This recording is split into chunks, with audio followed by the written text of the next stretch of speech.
On behalf of the Patient Safety Authority, I'd like to welcome you to the web conference titled Medication Errors Involving Healthcare Students.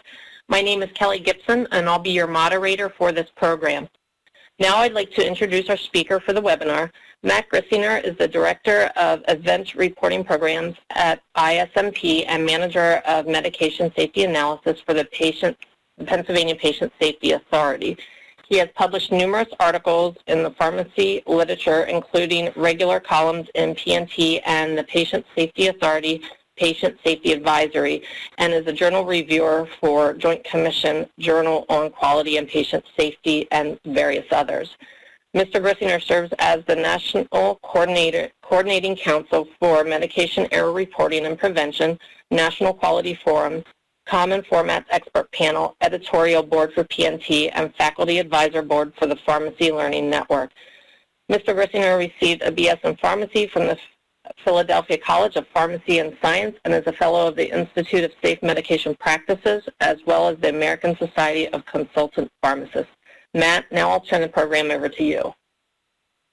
Thanks, Kelly, and I want to thank everyone for dialing in today to today's webinar. You'll see on the title slide, this webinar is based on an advisory article written in the Pennsylvania Patient Safety Advisory that appeared in the March issue of 2016, and it was entitled Medication Errors Involving Healthcare Students.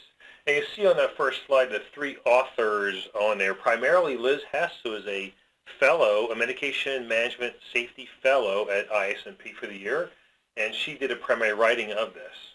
So before we get started, we'll get an idea of the audience we have on hand, and we have 2 polling questions to get a feel of how many people are impacted by this topic. So the first polling question that Shelley put up already, you see on the right-hand side, is this. Does your facility currently accept students as part of a rotation, yes or no? So this is a simple yes-no question. Do you at any time taken any type of student? That could be nursing student, pharmacy student, medical students, and the wide variety of other providers that you may have during the educational process.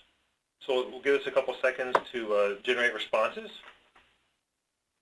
and then we'll have a second polling question when this is done. All right, Shelley, let's end this, and we'll see what the results came up on this one. All right, in the meantime, there we go. The results just came up. So right now, the results are that 37 out of 44 people who participated in the poll, or 84% of the people, state they have students on rotation, while 14% do not.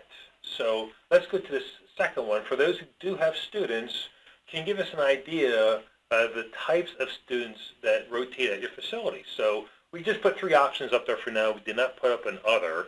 But let us know if you accept nursing students primarily, pharmacy students, or medical students. And I just realized this should be an all of the above question, and it can't be. So what are the primary types of students that you have at your facility would be the question. So some of you may obviously have all 3 of them. But we'll get an idea in a couple seconds here, wait for responses to come in, and we'll go on to the objectives after this is done. All right, Shelley, let's go ahead and close this poll. I'll give it a couple seconds. I'll be patient this time to wait for results to come up. Yeah, so this topic today we'll be addressing will evolve around events submitted to the Pennsylvania Reporting Program that infer that students were involved. So the results show here that 78% responded to nursing, 16% pharmacy, and 3% were medical students. Okay, great. So let's move on to the next slide here. Let's go over the objectives. So what we're going to talk about till 1:30 will be our analysis of medication error reports that involve students that were submitted to the Patient Safety Authority. We'll talk about the type of students that were involved in errors, but also the type of students that caught errors as well. We'll identify which medications, especially highlight medications, were involved in errors. We'll give examples of the types of errors involving students, and also at the end, wrap up with a discussion and strategies for the situation. So a brief introduction about the topic. When we looked online to just see how many schools existed in the state of Pennsylvania, we found that there were 85 nursing programs in Pennsylvania, 7 pharmacy schools, and 7 medical schools. So clearly, out of the 235 hospitals in the state of PA, I'm sure a vast majority are taking some sort of student, as our poll alluded to. It's important to understand, too, and I think we can agree that it's important that there's direct patient care experiences for students to work in the real world.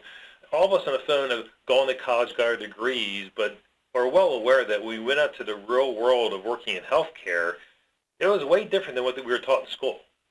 So you can imagine how important it is to have direct interactions with other healthcare professionals and patients compared to what we get in the college world. And also keep in mind that students may be involved in errors, but also the instructors may be the ones that are involved in errors, which we actually saw in these events. And students play a key role in catching errors. And probably the question we have now is, how are you rewarding students and taking advantage of the fact that students may be catching problems going on in your organization? When you look in the literature about students in general, you're not going to find a whole lot out there in published research articles.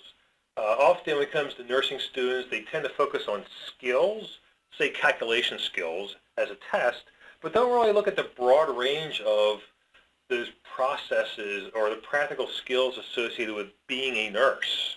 It's more than just taking a tablet and giving it to a patient. All right, so it's a lot more skills are involved in that area. So there's literature out there that explores the pharmacy student's role in catching errors, but overall, there's very little out there describing not just the phenomena of what may go wrong with a student at your facility, but the bigger picture of, well, what type of things do go wrong and how can we prevent problems that may come down the line when we're trying to help students adapt to the real world.